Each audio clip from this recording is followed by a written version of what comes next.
Uh, Extending an outreached hand to these states must ultimately be more than just a matter of expedience or even charity.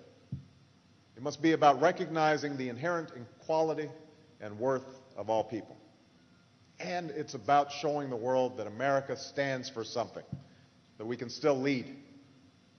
These are the ways we will answer the challenges that arrived on our shores that September morning more than 5 years ago. A 21st century military to stay on the offense from Djibouti to Kandahar. Global efforts to keep the world's deadliest weapons out of the world's most dangerous hands. Stronger alliances to share information, pool resources, and break up terrorist networks that operate in more than 80 countries. And a stronger push to defeat the terrorist message of hate with an agenda for hope around the world. It's time we had a president who can do this again, who can speak directly to the world and send a message to all those men and women beyond our shores who long for lives of dignity and security. A message that says, you matter to us. Your future is our future. And our moment is now. It's time as well for a president who can build a consensus at home for this ambitious but necessary course. For in the end, no foreign policy can succeed unless the American people understand it and feel a stake in its success, and unless they trust that their government hears their more immediate concerns as well. After all, we will not be able to increase foreign aid if we fail to invest in security and opportunity for our own people.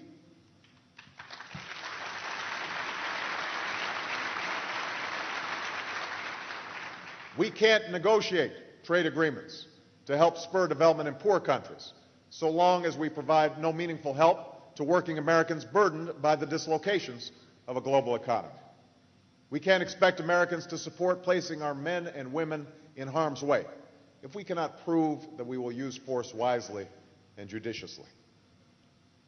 But if the next president can restore the American people's trust, if they know that he or she is acting with their best interests at heart, with prudence and wisdom and some measure of humility, then I believe the American people will be ready to see America lead again.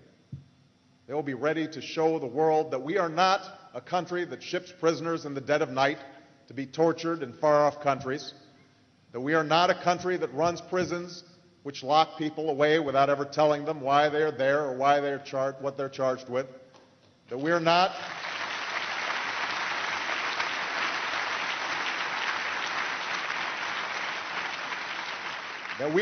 a country which preaches compassion and justice to others while we allow bodies to float down the streets of a major American city.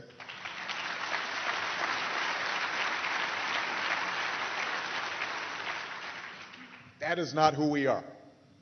America is the country that helped liberate a continent from the march of a madman.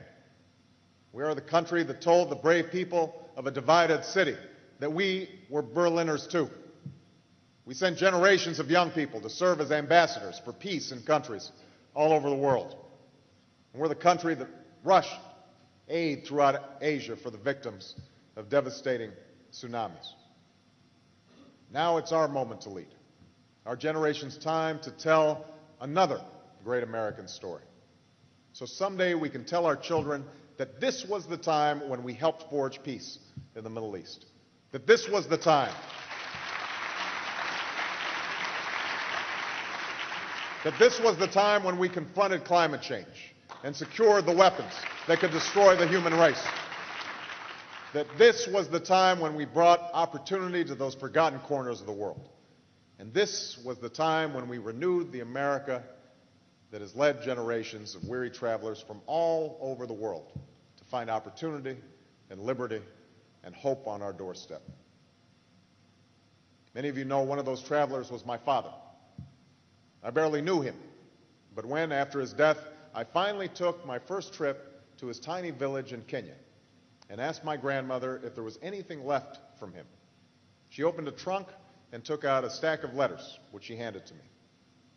There were more than 30 of them, all handwritten by my father, all addressed to colleges and universities across America, all filled with the hope of a young man who dreamed of more for his life. It's because somebody in this country answered that prayer that I stand before you today with faith in our future, confidence in our story, and a determination to do my part in writing our country's great next chapter. The American moment has not passed. The American moment is here.